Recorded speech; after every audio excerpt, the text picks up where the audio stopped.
The fanciful notion that Castlereath's once pulsating heart still beat beneath the surface of its pitted, age-darkened stones.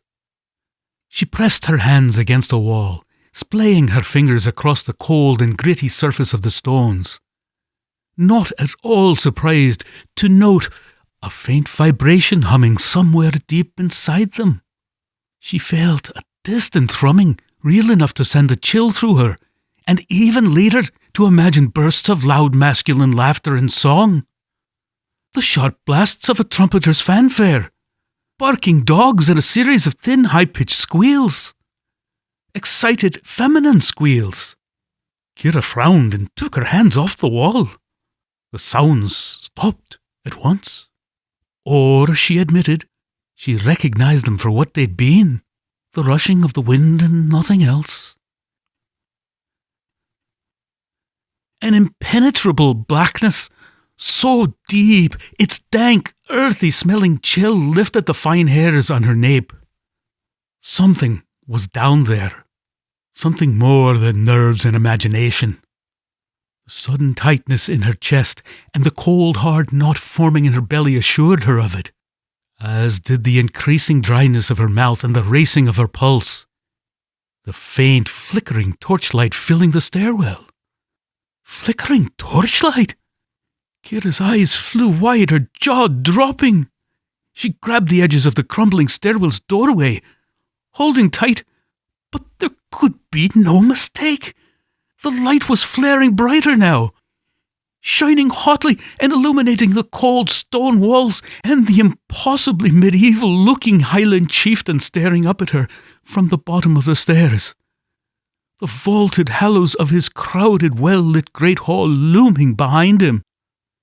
That it was his hall couldn't be questioned.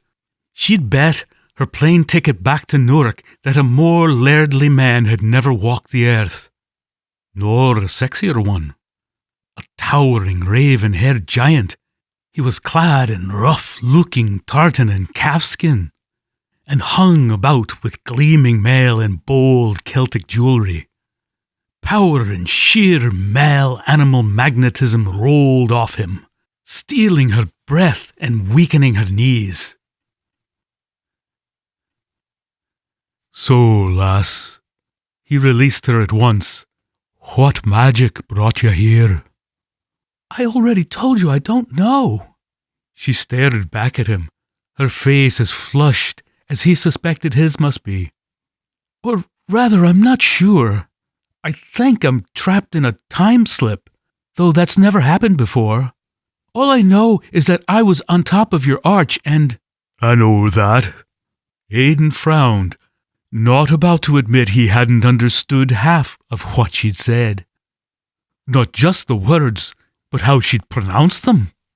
A problem he'd never had in their dreams.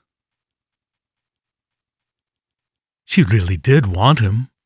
But she lifted her chin and met his stare, hoping she didn't have "Take me, I'm yours" flashing on her forehead.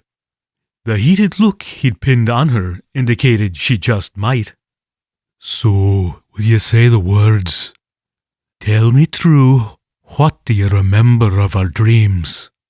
He smoothed her hair back from her face, his touch sending a cascade of delicious tingles through her.